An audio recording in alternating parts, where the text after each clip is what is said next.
दोस्तों नमस्कार, स्वागत है आपका हाइप क्लासेस में। मैं हूं शिवाजी झा। हमने पिछले वीडियो में प्रथम कर्नाटक युद्ध और द्वितीय कर्नाटक युद्ध को विस्तार से समझा है। आज समझते हैं तृतीय कर्नाटक युद्ध को।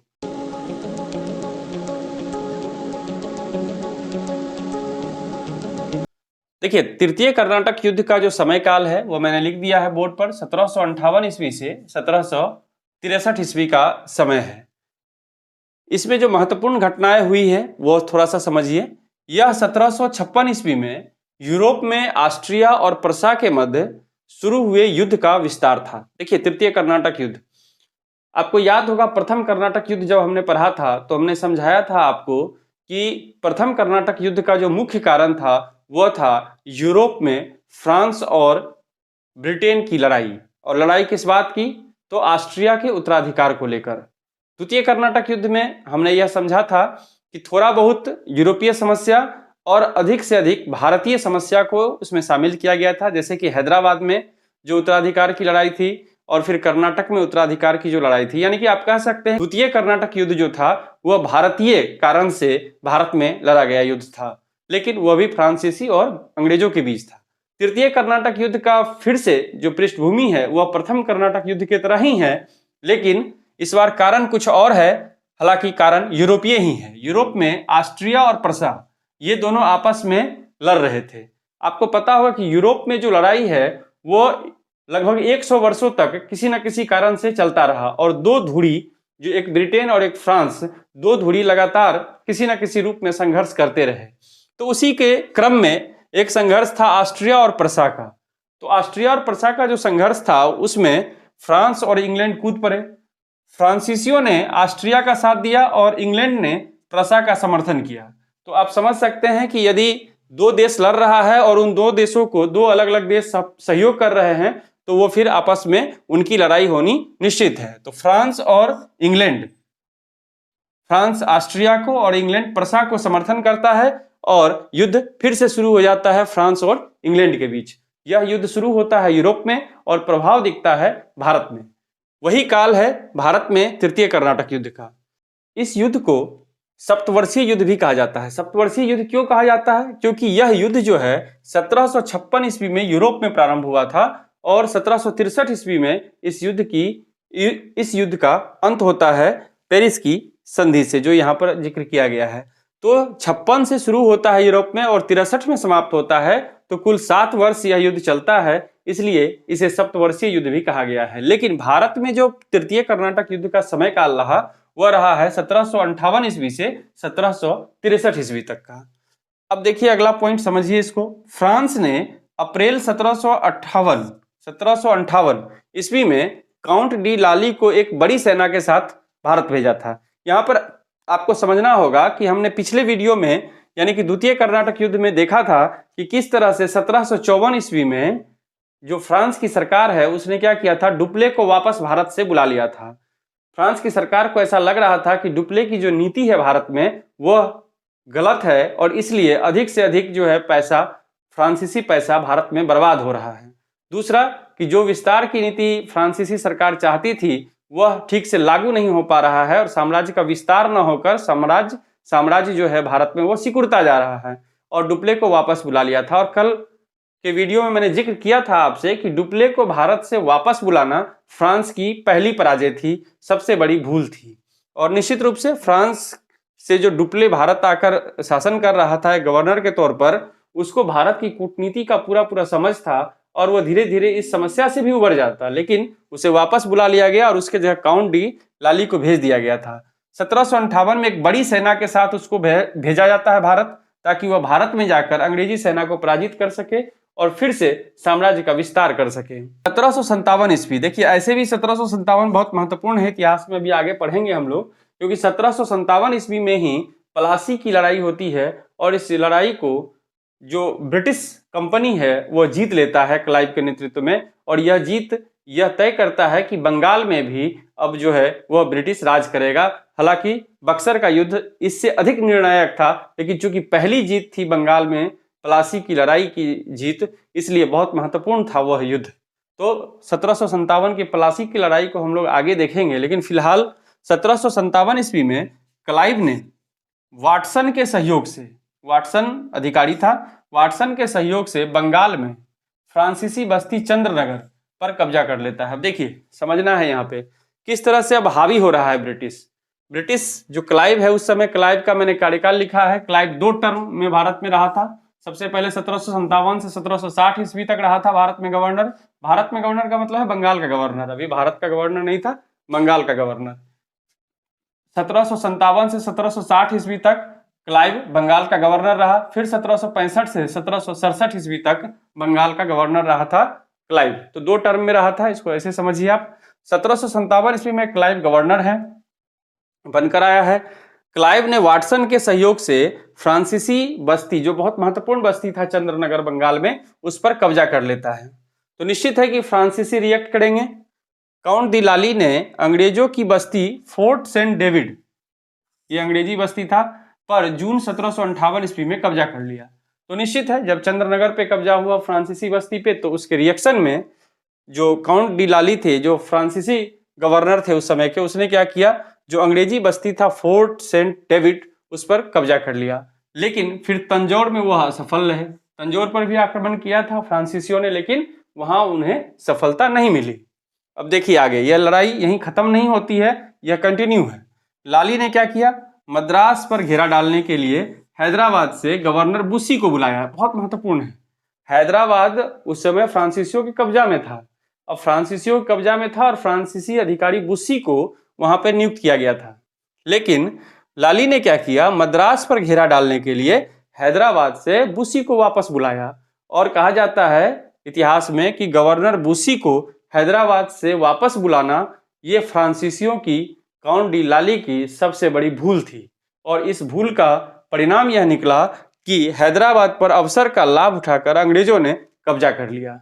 चूंकि एक मजबूत जो गवर्नर बुस्सी था वह हैदराबाद पर शासन कर रहा था और हैदराबाद फ्रांसीसियों के कब्जे में था। जैसे ही बुस्सी वहां से हटता है, अंग्रेज अवसर का लाभ उठाते हैं और हैदराबाद पर कब्जा कर लेते हैं। एक महत्वपूर्ण विजय अंग्रेजों के हाथ लगता है। 1760 ईस्वी में मद्रास तथा पांडिचेरी के मध्य स्थित वांडीवास, बहुत महत्वपूर्ण जगह है ये, क्योंकि वांडीवास की लड़ाई बहुत महत्वपूर्ण और निर्णायक युद्ध है। तो 1760 ईस्वी में मद्रास और पांडिचेरी के बीच स्थित वांडीवास में अंग्रेजों ने सर आयर कूट के नेतृत्व में, यह व्यक्ति भी महत्वपूर्ण है, अंग्रेजों ने सर आयर कूट के नेतृत्व में फ्रांसीसियों को पराजित कर दिया। अब देखिए बहुत महत्वपूर्ण लड़ाई है। जिस तरह से 1759 की वेदरा की लड़ाई बहुत महत्वपूर्ण है, जिसमें डच बाहर हो गए थे, देश छोड़ना पड़ा था, ठीक उसी तरह की लड़ाई थी यह भी 1760 ईस्वी में वांडीवास की लड़ाई, जिसमें अंग्रेज का नेतृत्व कर रहे थे सर आयर कूट, ये अंग्रेज का नेतृत्व कर रहे थे। और फ्रांसीसियों को इस युद्ध में, लाली को इस युद्ध में पराजित कर दिया।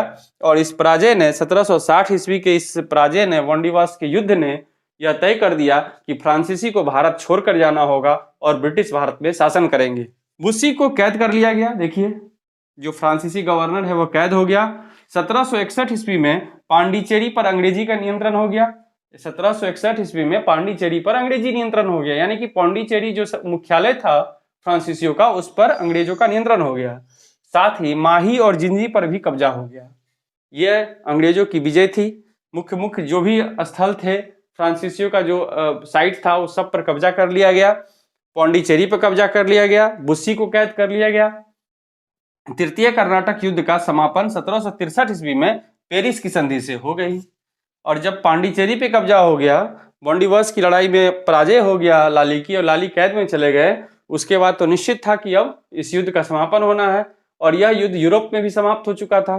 तो 1763 ईस्वी में British government, British east India company और फ्रांसीसी ईस्ट इंडिया कंपनी के बीच एक संधि होता है, और वो संधि पेरिस में होता है, इसलिए पेरिस की संधि है यह 1763। और इसी के साथ जो है यूरोप का सप्तवर्षीय युद्ध और भारत का तृतीय कर्नाटक युद्ध समाप्त हो जाता है। अब देखिए इसका परिणाम क्या है।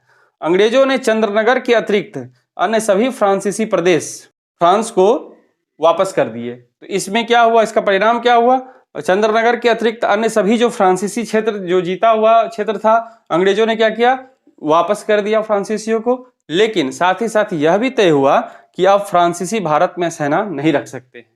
तो यह भारत में जब सेना नहीं रखेंगे तो इसका मतलब है कि अब जो फ्रांसीसी कंपनी है वो यहाँ विस्तार की नीति नहीं अपना सकती है, विस्तार नहीं कर सकता है, अपना जो व्यापारिक विस्तार था वह भी नहीं कर सकता है, और जो साम्राज्यवादी विस्तार था वह भी अब वह नहीं कर सकता है, यानी कि भारत में फ्रांसीसी शक्ति समाप्त हो गई। और इसी के साथ तृतीय कर्नाटक युद्ध का भी समापन हो गया, फ्रांसीसियों का भी समापन हो गया, और फ्रांसीसियों को भारत से मजबूरन सब कुछ समेटकर वापस जाना पड़ा।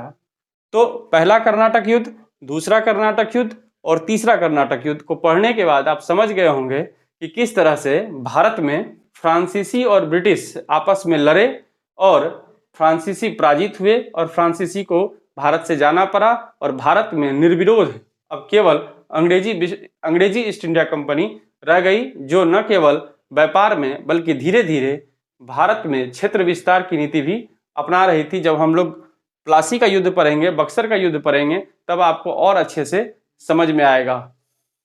तो फिलहाल आप निश्चित रूप से इस तीनों कर्नाटक युद्ध को समझ गए होंगे। थोड़ा हम आपको डुप्ले के बारे में समझाना चाहते हैं। डुप्ले के व्यक्तित्व को लेकर कुछ सवाल पूछे जाते हैं, तो मैं उन सवालों का चर्चा उन सवालों को यहाँ लेना चाहता हूँ।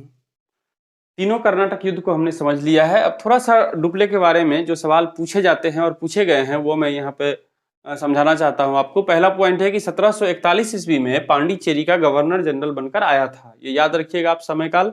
और वापस कब गया था? तो 1754 ईस्वी में। तो ये दोनों वर्ष आप याद रखेंगे कब आया और कब गया।